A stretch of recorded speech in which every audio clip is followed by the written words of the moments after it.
कि जो वादा किया वो निभाना पड़ेगा। संशोधन में बोलने का अवसर दिया, इसके लिए मैं आपका हृदय से आभार व्यक्त करती हूँ।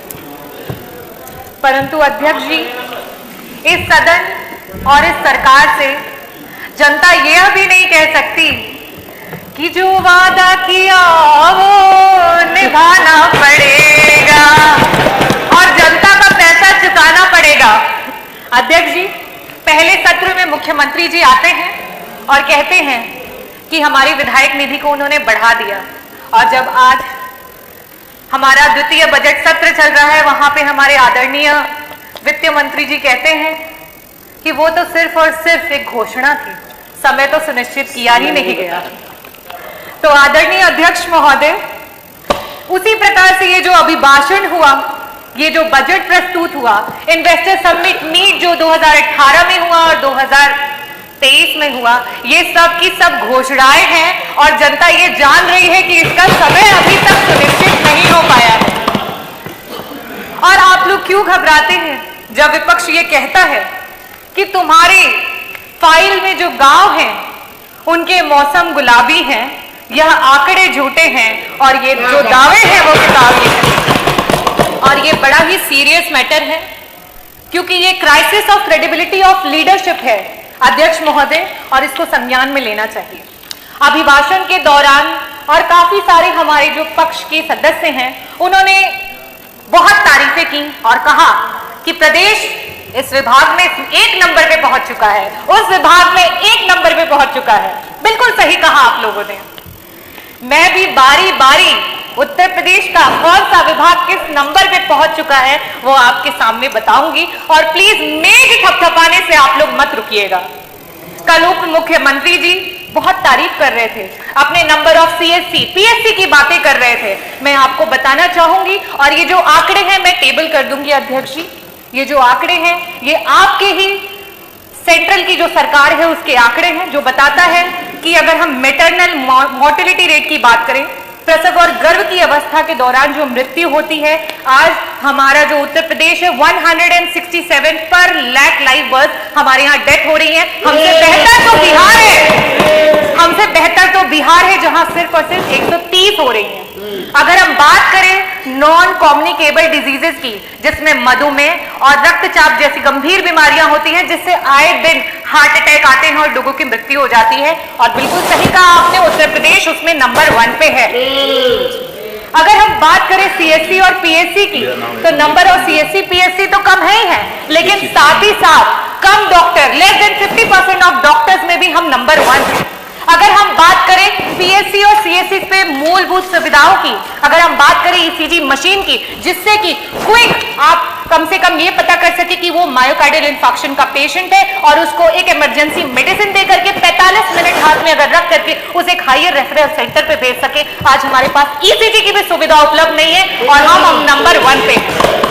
अगर हम एमआरआई मशीन की बात करें तो हमारे पास लाइब्रेरी में भी यहां तक ये इंफॉर्मेशन नहीं है कि किन किन जनपदों में और सरकार के द्वारा कहां कहां एमआरआई उपलब्ध है, और हम नंबर 1 पे हैं। सरकार बात करती है पिछड़े और दलित के हक की और सम्मान की, और जब जाति जनगणना की बात आती है तो सर पे पैर रख करके भाग जाती है।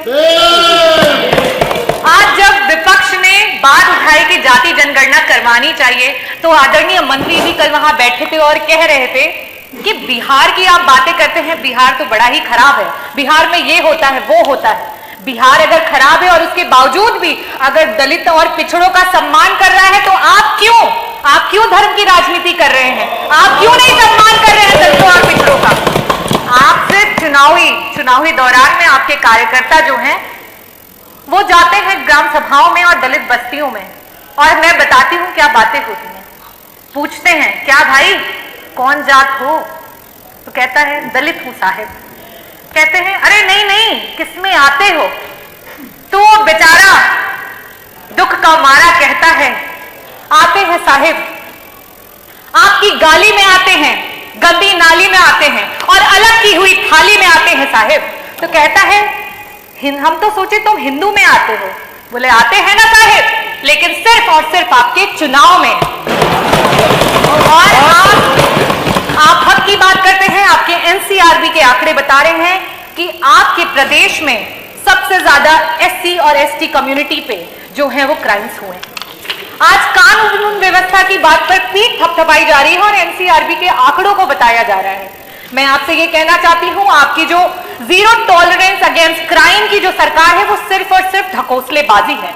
एफआईआर सच और झूठ के बुनियाद पे नहीं, किस दरोगा की, किस एसएचओ की पॉकेट कितनी गर्म की जाती है उसके हिसाब से एफआईआर दर्ज की जाती है। और आपको मैं एक और बात बता दूं कि जाति विशेष अमरोहा में, आपके जनपद अमरोहा में सिर्फ और सिर्फ पूरे जनपद में एक ही जात के सारे लोगों को पुलिस विभाग में डाल दिया गया था। ये तो आप लोगों को स्वयं भी पता होगा। और आज थानों पे चाहे कोई भी केस हो, चाहे वो अपहरण हो, चाहे वो चोरी हो, चाहे वो बलात्कार हो, चाहे उत्पीड़न हो, चाहे मर्डर हो या कोई भी जमीनी कोई केस हो, हर चीज का रेट आपकी सरकार में फिक्स करके रखा हुआ है। और उत्तर प्रदेश में अगर महिला उत्पीड़न की बात करें तो मैं एनसीआरबी का ही आंकड़ा आपको बताती हूं कि पर लाख विमेन में 51 महिलाएं हैं जो उत्तर प्रदेश में उत्पीड़न और क्राइम का शिकार हो रही हैं। लेकिन वही बिहार हमसे बेहतर है, वहां पे 30 महिलाएं हो रही हैं। कन्विक्शन की रेट पे आप कहते हैं कि हम बहुत सारे लोगों को कन्विक्ट कर रहे हैं, लेकिन आप जिस चीज पे खुश हो रहे हैं जरा देखिए कि आपसे प्रदेश और भी हैं जो कन्विक्शन रेट में आपसे भी बेहतर है। आज आपका प्रशासन संविधान की धज्जियां उड़ा रहा है। संविधान जो कहता है कि अगर इंसाफ दिलवाने में कोई मुजरिम छूट भी जाए तो कोई बात नहीं, लेकिन किसी निर्दोष के साथ अत्याचार नहीं होना चाहिए। कानपुर देहात में वो मां बेटी जिस तरीके से जल गई, क्या वो किसी तरीके से संविधान के अनुरूप हुआ?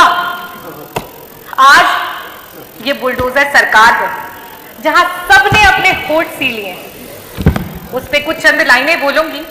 खामोशी ना ओढ़ो, तुम जुबान खोलो, इस जालिम हुकूमत के खिलाफ बोलो। यहां मजलूम हर रोज सताए जा रहे हैं, घर कभी गिराए तो कभी जलाए जा रहे हैं। धन्यवाद डॉक्टर रागिनी। 1 मिनट हो गया, पूरा समय हो गया, 7 मिनट 10 सेकंड हो गया। नहीं,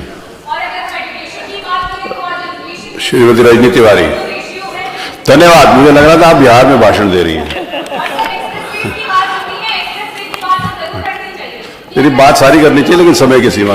चलिए, तो उत्तर प्रदेश जो है वो बाकी प्रदेशों से स्टेट और नेशनल लेवल दोनों में नीचे है।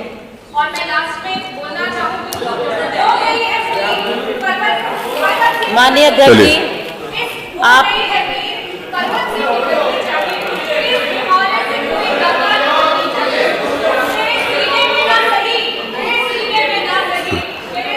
रजनी तिवारी, आग तो लेकिन जलनी चाहिए।